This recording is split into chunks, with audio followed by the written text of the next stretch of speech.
Operationalizing the organizational vision. How leaders turn strategy into outcomes. Designing organizations for real customer value. Hello, everyone. I'm Dr. William E. Hamilton, also known as Dr. Bill 360. So today what I'd like to do is talk about leadership, but in the context of organizational design. Specifically, how we might design or think about customer value, how we measure that value across the entire value stream. We'll talk about what that means a little later. And how we operationalize the company's vision as a testable hypothesis. That's right, you heard that right. The vision as a hypothesis of customer value. We'll talk about that more. So my expertise, I have a PhD in organizational development and leadership training and e-learning, and a master's in business administration. A lot of times when I was in some companies, we had sometimes problems between the things we wanted to do, needed to do, and maybe resources of money. For example, a lot of these learning management systems that we could use to implement policy cost a lot of money. Oftentimes we talk a lot about leadership, but not necessarily enough about the organizational development behind that leadership and how they work together. So what, you might ask? Why does it matter? Why is this important? Because too many organizations treat their vision as a poster on the wall, right? What does that mean? It means they have a vision statement and it just stays there, like some of my old posters from when I was in high school. So this vision should be good for about 5 to 10 years. A good example would be maybe what Microsoft said, our vision is to have a desktop on every desk. Well, when that happened, that vision was no longer any good, right? We have iPhones, or we have phones, we have laptops, etc. So the desktop, that vision passed and gone. So rather than a poster on the wall, right, then a living hypothesis that must be tested, refined, and proven periodically. Like I said, maybe every 5 to 10 years. Some people say 10 years, something we strive for. If we don't clearly define, however, what value from the customer's perspective is, then we have a problem, right? We must measure it through the process that delivers it, the value stream measurement, right? We'll talk about that even more, right? The whole process, when you go into work from 9 to 5, those things that you're doing, right? How we operationalize the vision, right? Or the value, customer value, that we might call value stream measurement. We can measure that. If we don't do that, then we risk building great strategies that fail in execution. In a competitive global healthcare environment, so this example we're going to be using as a case study, healthcare, fictitious company, based on some of my experiences we'll talk about later. So in a global healthcare environment, the winners will be those who design their organizations to turn vision into measurable outcomes. Closing learning loops quickly, the things you need to learn to stay agile, and adapt faster than the competition. This isn't just about efficiency, right? It's about sustainability, staying relevant, and long-term impact. I will say that a lot. We're not just doing programs and saying everybody liked it and calling it a day, right? Because you got a 10 on an evaluation. Impact. So let me lay it out for you, the industry context, synopsis of what we're doing here. So we're in the healthcare industry, this fictitious company. It's global. It's publicly traded, and for all intents and purposes, headquartered in Asia. It operates in 5 countries and has an employee size of more than 21,500 employees. The scope of what they provide, what do they do? They are pharmaceutical. They provide pharmaceutical and healthcare services with integrated research and development, manufacturing, and clinical networks they have. The competition, what's it like?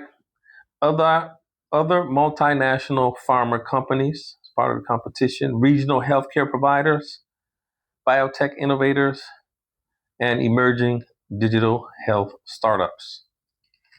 So I'm laying this out like this for a purpose, right? This is a case study, so we need to know what is the context, and you'll see why that's relevant. So what are the concerns and challenges here? What's going on here is a shifting value proposition. This company is moving from, or wants to move from, patient volume, churning out patient volume as part of their business model, as a core metric, to outcome-based healthcare. So there's also some concerns and challenges here with regulatory complexity, diverse compliance landscapes across 5 countries, right? They have different regulatory issues across these 5 different countries. Cultural adaptation, the need for intercultural competence in defining value locally versus globally, right? So they want it to be a big company across 5 countries and regions, so they must be sensitive. Also, part of the concerns and challenges are siloed operations. You probably hear this word a lot. Cross-functional friction between R&D, commercial, human resources, HR, finance, and clinical units. So when we say siloed operations, a company has to figure out how it's going to operate. How are we going to get control of, let's say, my department, your department? So on the vertical, I'm the department head. Everybody in my department know they answer to me. I assign, what they call them, hire, fire, and what do you call it? There's 4 things we can say, but basically hire, fire, and those types of things. So in that department head, on the vertical hierarchy, I may be the boss of the department head. Okay. However, as we will talk about later, value happens on the the horizontal, the value. We pick up value across the horizontal in trying to execute customer value in accordance with the hypothesized vision, right? As I said before, the hypothesis that we have is only a hypothesis about customer value. We have to prove it. We have to do it. So together with the horizontal and vertical, we say cross-functional. But there's some challenges there, which we'll pick up on and talk about in this case study. And the reason I'm doing this is because we always talk about leadership, pulling the noodle and making it happen. But if the organizational design has some concerns, then it's very difficult to do so. There's also, as part of concerns and challenges, market pressure, right? Investor demands for growth, volume, we need more customers, versus potentially slower returns from outcome-based strategies. This is not a small problem. This is a big problem, right? Investors, money. Investors have the money and say so, or do they? Customer's always right. So let's take a look at this. We're going to do a very short SWOT. For those who may not be familiar with that, right? SWOT, strengths, weaknesses, opportunities, and threats. So I need to know for my particular company, in this case, a healthcare organization, in the environment that I'm working in, the size of my company, market cap, and all the other competitors in this area, where am I? How am I positioned? What are my strengths? What are my weaknesses? What are my opportunities and threats? And then capitalize on the opportunities, minimize the threats, punch with my strength, and try to minimize my weaknesses. So in this case, this company, the strengths are has a strong brand, robust research and development. Diversity may have something to do with that. That's a global footprint and skilled workforce. Those are some good strengths. Weaknesses include functional silos. When we talked about the different departments, right? If I'm in Department X, you in Department Y can't tell me how to do my business. I know how to do my job. You want to do my job, you take my job. And so on the horizontal, we'll talk about what I mean by that. HR, maybe let's say people that are providing services to everybody. But, for example, maybe in this company, we may have this vertical. Maybe we decide the regions are the vertical. Okay. And then we may have services like human resources and finances or other ones that provide across all regions, horizontal. See how that works. Again, the weaknesses, functional silos, lag in digital integration. There's that digital thing again, right? So many times we hear about that. Inconsistent outcome tracking. If you don't have the data, you have a problem. So opportunities, outcome-based contract, right? Because they're trying to get at value.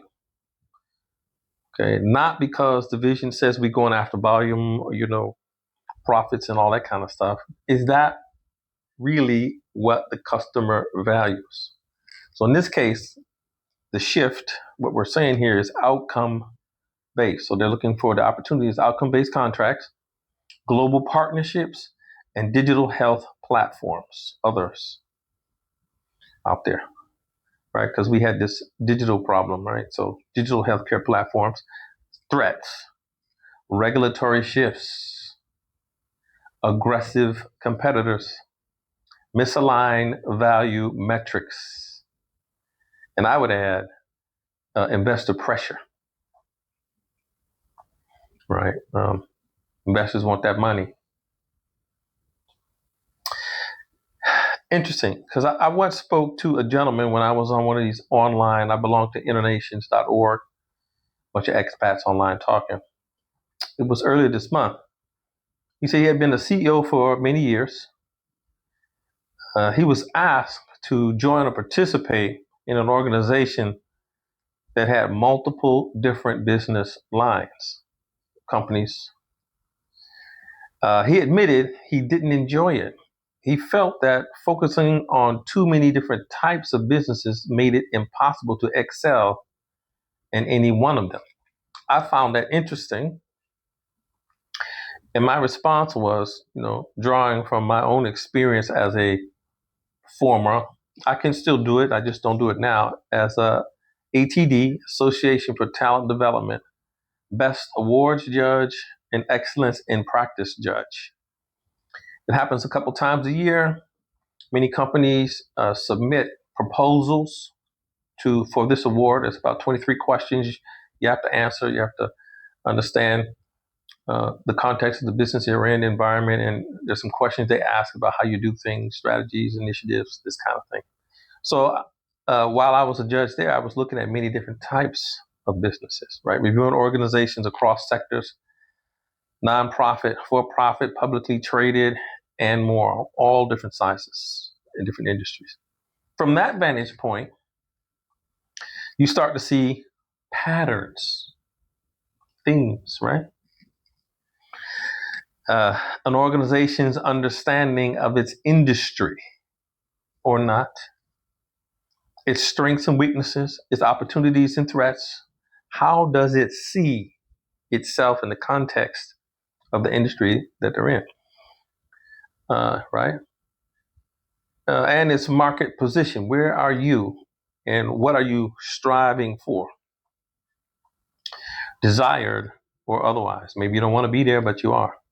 So from a 10,000 foot view, with reference again, talking to this guy about my view, from the 10,000 foot view, down to the operational level, meaning, the programs and initiatives, how you operationalize that value again, you can spot cracks in those striving to be best in practice and those who fall short, right? Question number one, describe the landscape of the business or environment that you're in, right? I have the tools. I can go and look in this industry and see, what's the lay of the land, right? What are the issues? Competition. I can go look at that. And so question number one, when they ask them to describe it, I can see that, I don't know who they got to fill this form out, but maybe the CEO of the C-suite knew, but whoever filled this form out representing the company, right away I can see problems.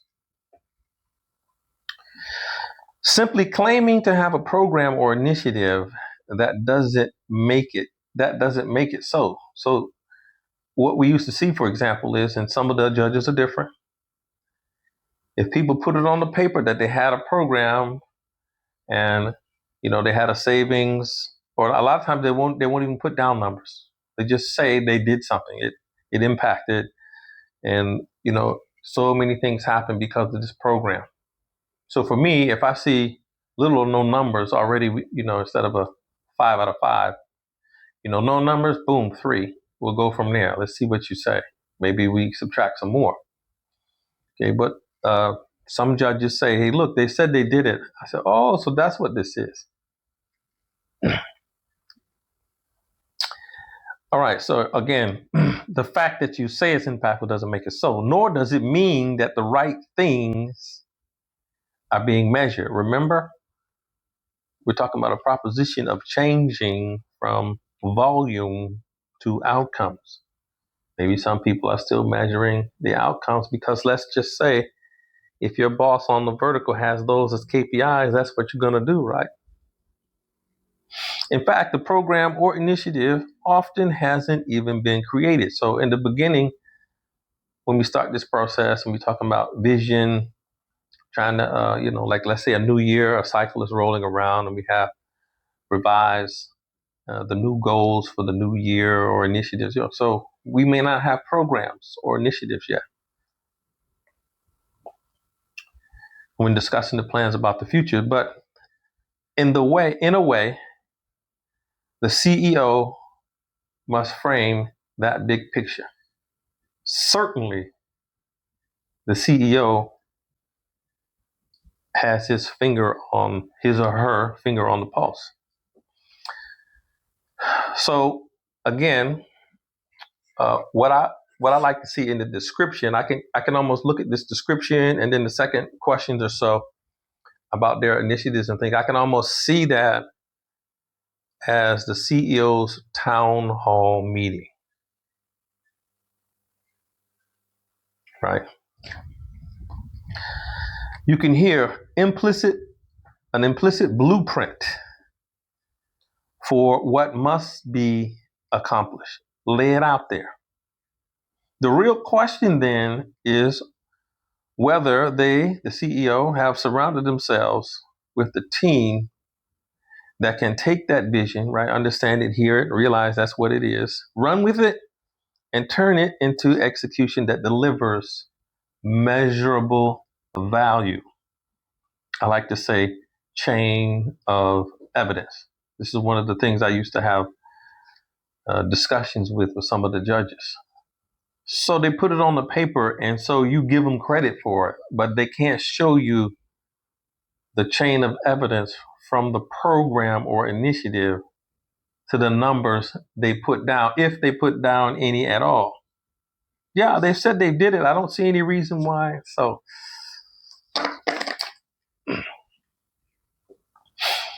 again, right, so that's problematic. The particulars change. So as I'm speaking about this gentleman, the CEO, and he's saying it's hard to get if you are having so many businesses, it's hard to be good at it. I'm saying the particulars may change, right? We're in a different business, but the process, the value stream, how we operationalize, okay, the vision.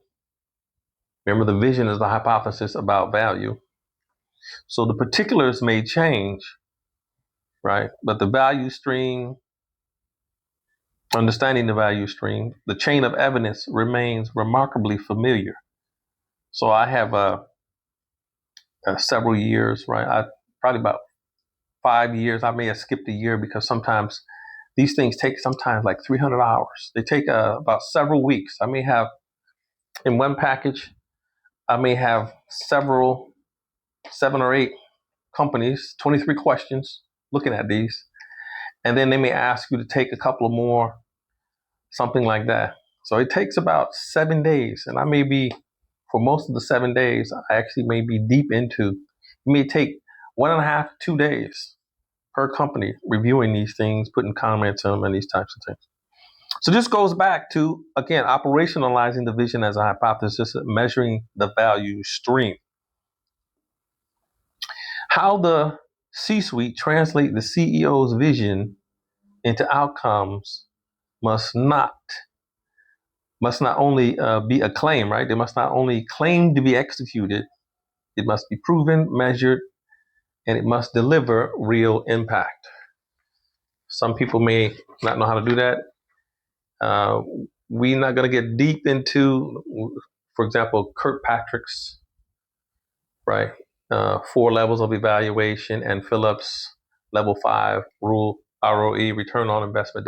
We're not going to cover all of that.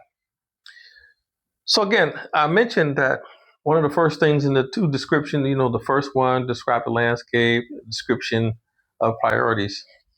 I mentioned when I was talking about this gentleman, the CEO's town hall meeting. So I said, hey, since this is a made-up business based on my experiences and things, I went ahead and created a CEO town hall speech so you can see what I'm talking about. If you hear this, you can say, boom, he has stated all of what they need to know in order to take that information and run with it. Okay, so here's the CEO's speech from this healthcare organization. Colleagues, ladies and gentlemen, we stand at a pivotal moment in our company's journey. For decades, our success has been measured by patient volume. How many we served, how many treatments we delivered. That model brought us growth and global footprint. But in today's healthcare landscape, value is no longer just about numbers. It's about outcomes. The measurable, sustained improvements in patient health that prove our treatments make a difference. This shift is not just a market trend. It's our future. It is how we will lead this industry.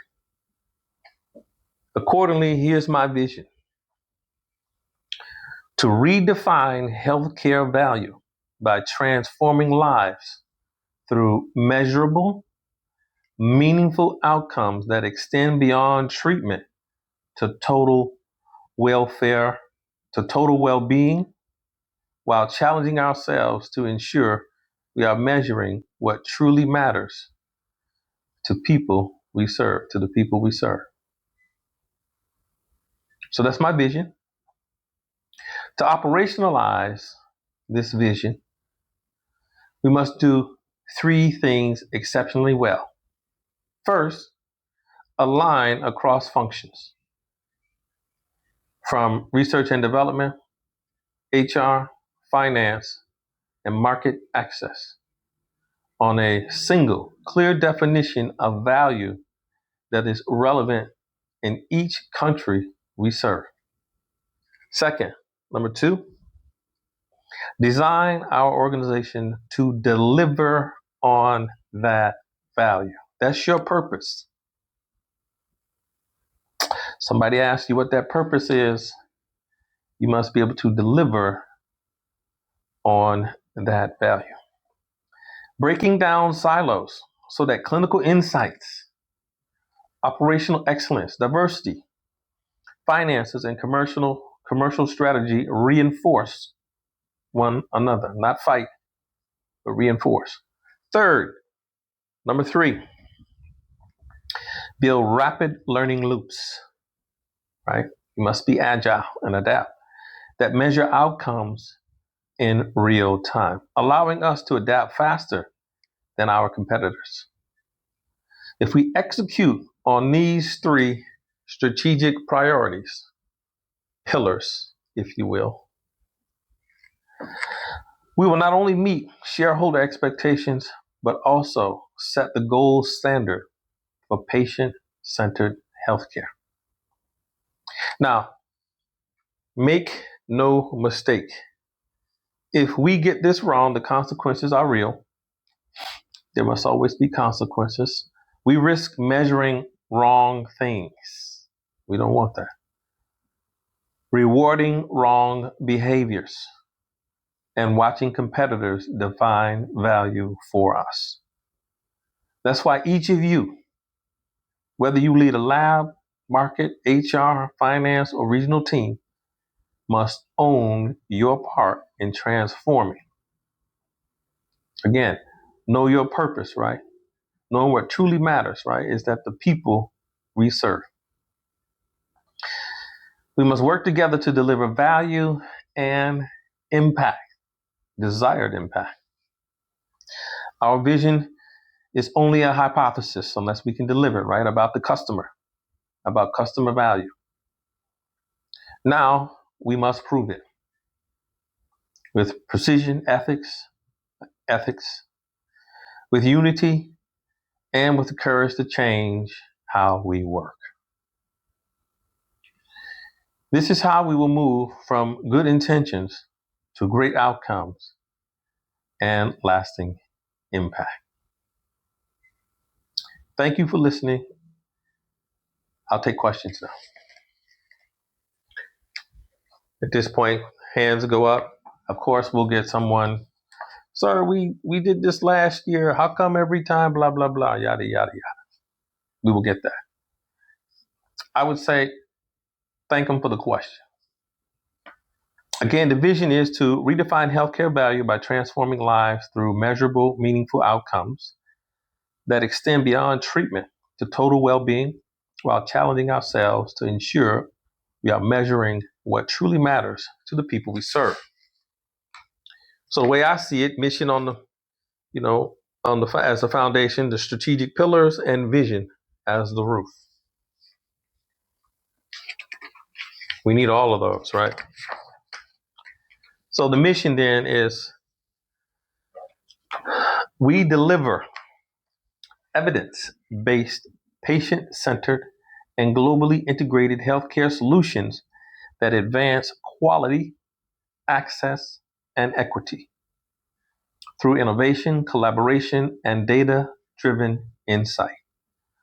We aim to operationalize our vision, measure real-world impact, and continuously refine our definition of value. Now, there are a lot of things in here you can pull out as goals. Try and figure out, where we are now. Go through some processes. Hey, we're at 10% now. We need to improve to 15%, and et cetera, et cetera. We're not going to cover a lot of those, but let's look at some of the strategic priorities, the pillars. There were 3 priorities in these pillars, but we have maybe more strategic priorities, but there were 3 big ones, right? What were they? The 3 big ones. Align across functions, design an organization that can deliver value, and rapid learning loops. Some other strategies include reframe the value proposition. Maybe we can confirm the value proposition. Integrate cross-functional organizational design. We have to get this cross-functional matrix or design right. I'll talk about more about that in a minute. Operationalize the vision through value stream mapping. That's a leadership thing. If the vision is a hypothesis about customer value, how we operationalize it, how we map it, how we do it is a concern. Invest in data-driven outcome measurement. We mentioned we had some weaknesses with data and maybe IT. So we got to get that right. This could be a thing for IT, right? So a fifth one, another strategy is build global to local synergy. And a sixth one is advance leadership in health, equity, and access. So to reach back to Kirkpatrick only for a moment, as an example, I mentioned we may have these 6 strategies, but we may have 3 that are high priority. So for example, the amount of resources it would take to do a Phillips level 5 return on invested ROE are a lot. And so we may only take 3% of any goals and strategies that we may have and prioritize them as level 5. It's a lot of resources, energy, and money to do that. We don't make everything level 5.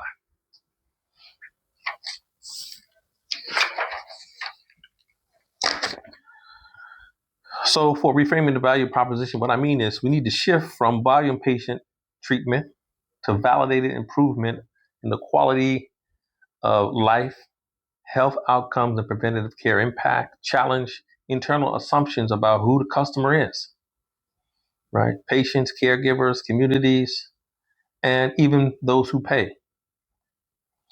And value, what value means to each of these. Develop metrics that test whether current definitions of value align with real world patient priorities, the value, customer value.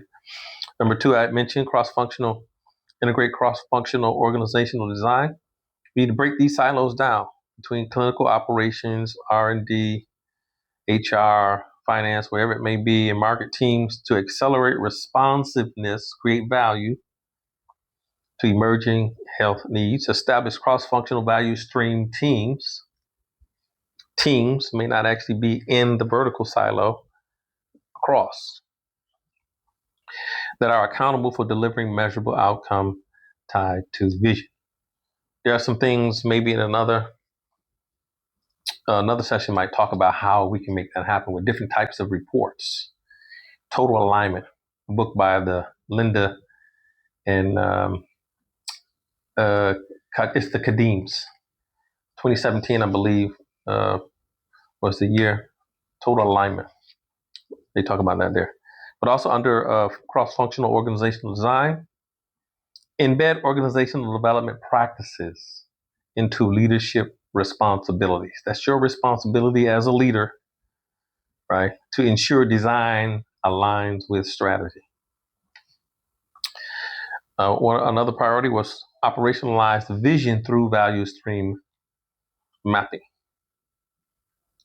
Treat the vision as a hypothesis. We talked about that, about customer value. It should be tested, validated, and refined, if necessary, through operational and clinical data, data-driven.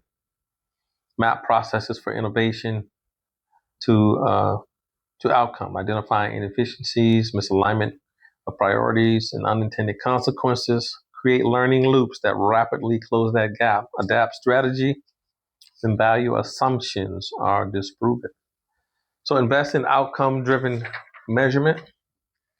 Develop a global healthcare data architecture that captures patient outcomes. We need to be able to capture that because that was one of the problems we had, right? Lagging data in patient outcomes, population health trends, social determinants of health. We need data. Move beyond proxy measures, right? Number of visits, procedures. That's not really telling us much, is it? We need more. To impact-based metrics, right? Such as reduced readmissions, functional independence, long-term wellness indicators. Introduce ROI of outcomes reporting for the C-suite review, connecting patient outcomes to strategic and financial decisions. Another one, number 5, was build global to local synergy, operating across 5 different countries with culturally adaptive models, balancing global best practices with local content, create local outcome councils to ensure regional teams that can define and test value hypothesis, right? Value for the customer in that particular local region, local area. Within the healthcare ecosystem, use intercultural leadership development to prepare executives for navigating these global complexities. Number 6, advanced leadership in health equity and access. Position the company as a global thought leader in equitable healthcare delivery, right? A center of excellence, as they might say. Ensure that leadership accountability includes closing outcome gaps across demographics, geographies, and socioeconomic groups. That could be a goal based on a strategy. What's the number today and where do we need it to be? Partner with public agencies, NGOs, right? Non-governmental organizations, and patient advocacy groups to co-create solutions. So what's the leadership challenge then with this map, the leadership challenge for this global healthcare company? Shifting again from volume to outcomes, but possibly measuring the wrong thing. There will be those, right, who will not shift. Some people and functions may not buy in to the shift. I'm sure you've probably been there in organizations, you know. This could be a leadership and C-suite issue. I recall Company X, you know, I don't want to drop names, but the parent company had money. They put on big shows, you know, about changing the vision, purpose, and all these kinds of things. And this particular organization, the parent company, they had like a vending machine, you know, and in this vending machine, they were able to put your name on there and laser you a cup with your name on it and the vision and purpose on there, and it would spit out. Wow, you know. So we did all that, and I remember, you know, after, I don't know if it was the next day or not, going to talk to one of the deputies there. I won't name names, right? And I was saying, wow, you know, and he basically said that was bull crap, right? And he just took the cup and put it up on the shelf, like next to some other ones, other cups, as if to say the same thing. I thought it was interesting. You know, the company went through a lot to produce and try to get buy-in, and people at the highest levels are saying, hey, you know, whatever. I'm sure you know what I'm talking about. So vision to value tension. Remember, vision hypothesis. Core issue, right? The company's vision, again, is basically a frame or a hypothesis, a customer value, but there is likely a disagreement about who the customer really is and what customer value really means. Is the customer the investor providing the money for different initiatives? Are they steering you in a direction? Or the actual customer you serve? Sounds like a trick question, but then again, is it? Okay, another tension or leadership challenge might be the C-suite alignment gap. What do I mean by that? Clinical leaders see value as measurable health outcomes. Commercial leaders may see it as a market share and growth issue. That's a concern. There's some tension there. There's pressure. But again, as I was listening to a presentation the other day, pressure make diamonds, right? No pressure, no diamonds. Operational definition drift. Middle managers revert to patient volume metrics because it's easier to measure and historically rewarded, right? Remember that vertical chain? You know, I know who my boss is. You know, I know who I answer to, right? This is the guy, you know, once a quarter or every 6 months, he's going to be reviewing my KPIs and stuff. That's who I answer to. Strategic inertia. Leaders hesitate to pivot value metrics until they have perfect data. Slow experimentation, right? Again, this is a plug, I think, for AI data-driven decision making to help facilitate agile decision making. We need it. Okay, so now let's get into this cross-functional friction, the vertical and horizontal friction that happens. The core issue in this particular case, the organizational design is still functionally siloed, making outcome-focused strategy hard to execute. Let me give you a perfect example of this. So in a discussion with the C-suite and executives about, a solid line, who do I answer to, and a dotted line, let's say on the horizontal, and this types of things, flipping and flopping. To make a long story short, they were in there for hours discussing this. And this case was in a book I was reading. The director of finance, the CFO says, all finance people will answer to me. They report to me. Solid line. And the discussion was about how value for the customer was going to be. And the CFO kept saying, I don't know about that, but I know all finance people work for me. So this is an example of what I'm talking about. Okay, some other challenges: research and development versus operations. Research and development pushes for innovative treatments that require long-term outcome tracking. But operations prefer interventions with short-term measurable results. Again, talking about that KPI on the vertical. The outcomes or the value is on the cross-function, is on the horizontal, across that value stream, right? That's how you deliver it. That's how you operationalize customer value or the hypothesis, right? Market access versus clinical teams. Market access teams negotiate with payers using traditional KPIs, right? The traditional KPIs about volume and revenue. That's what they know. So change management is important here, while clinicians advocate for outcome-based contracts. Global headquarters versus local regions. Global wants unified metrics, probably on the vertical, right? You answer to me, I am the solid line. Local teams demand culturally and contextually relevant measures, right? We need outcomes that are relevant for us. Value stream misalignment. By value stream or value stream measurement, let's say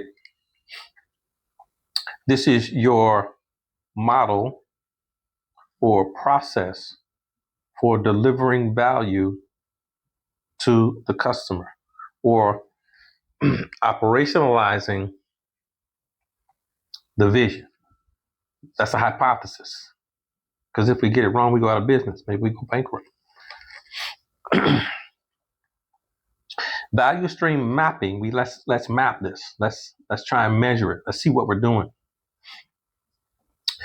In this case, reveals for this healthcare organization reveals internal processes are optimized for throughput, volume, not impact. If we didn't map it and we didn't measure the value stream, we wouldn't know. We keep on doing the same thing. The leadership challenge in this organization happens to be bottleneck, right? Data collection. They're having problem developing or getting data on outcomes. So data collection for outcome measurement is fragmented across the IT systems. And I find this interesting sometimes. So I've always had this problem with IT.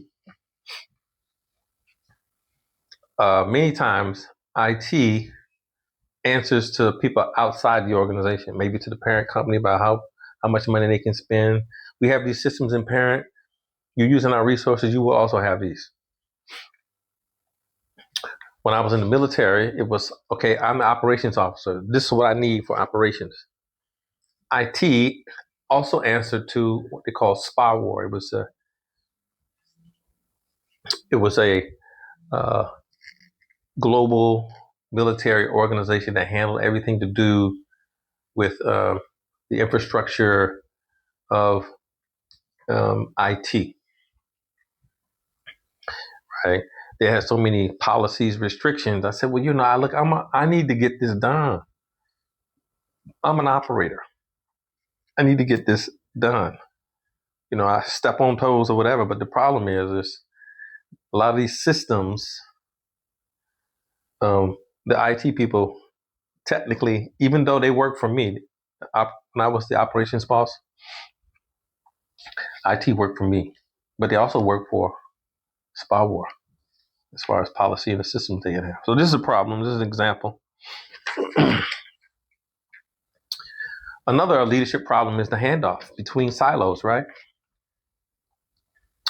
There's a breakdown. Patient follow-up is inconsistent between departments, leading to incomplete outcome data.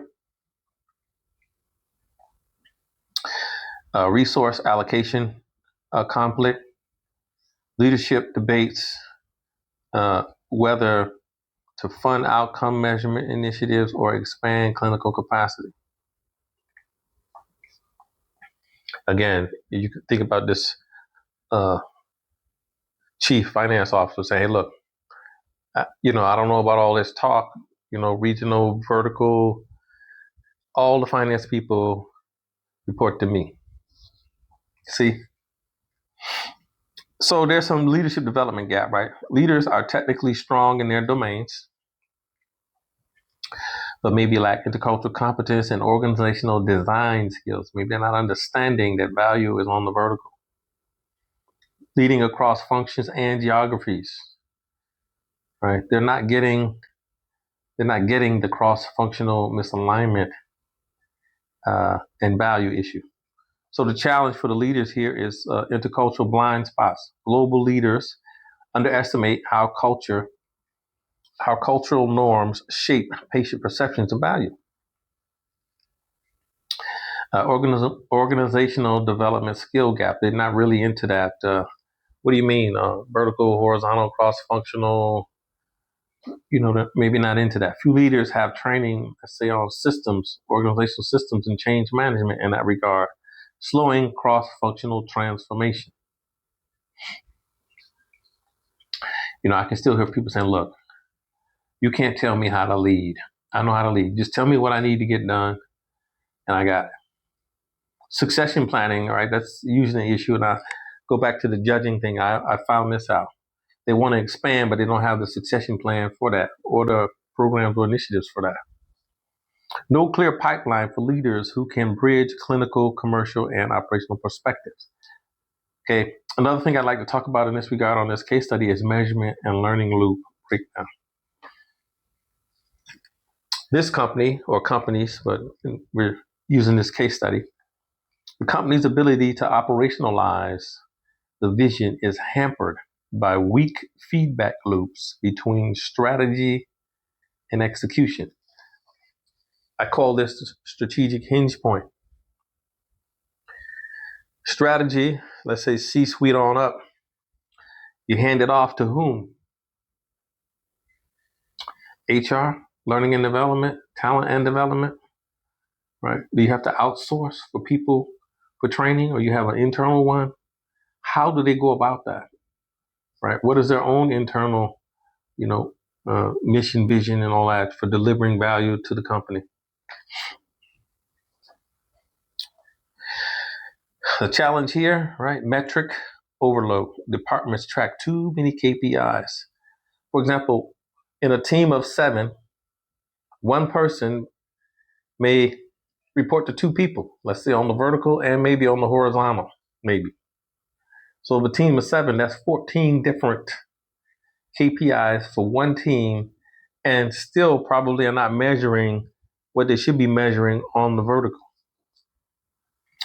right? So there has to be some clear priorities tied to that. Again, I'm not going to address all of that today, but again, the book Total Alignment by the Kadeems.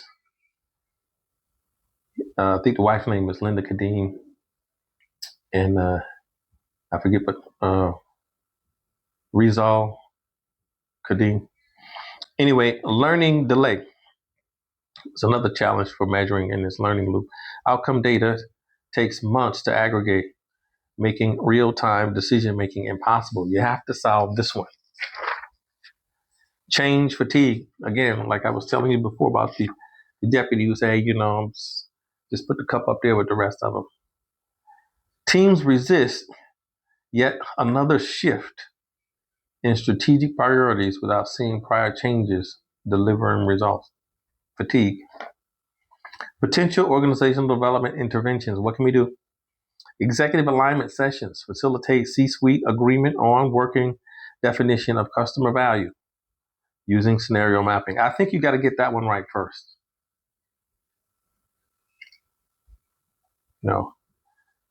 Because on the rest, it doesn't matter who's right after that if you don't understand what customer value is or agree on what the customer value is, and then create your vision towards that. Well, that's your hypothesis. If you get that wrong, nothing else really matters. Cross-functional value stream teams. Build dedicated teams accountable for the outcome improvement across silos.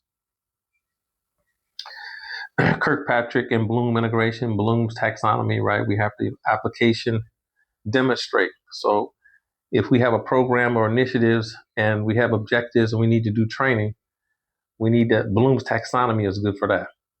Remember, understand, apply, demonstrate, create, value. There's things like that we need to be able to measure. Global, local leadership forums, right? Rotate leadership dialogues between global HQ and regional offices to surface cultural context and value definition. I was in one organization where every couple of years, people from, like, let's say marketing may go over to finance go move over here. So they will move people around.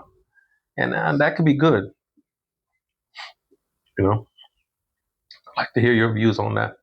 Rapid learning loops, right? Pilot outcome measures in 2 to 3 regions with 90-day review cycles before scaling, right? So we can pilot some of this. So I would say, possibly in closing this out for this session, right? This is where operationalizing vision becomes real. The rubber hits the road. In this example, this case study here, right? Treating it as a hypothesis about value, customer value, mapping that value stream, measuring it, and proving impact, chain of evidence. This is difficult stuff. No one said it was easy. The CEO may set the tone, right? I go back to the town hall, but the C-suite and senior staff must run the play. They must run with it. Pick out all those things to say, oh, okay, he said this, let's circle this.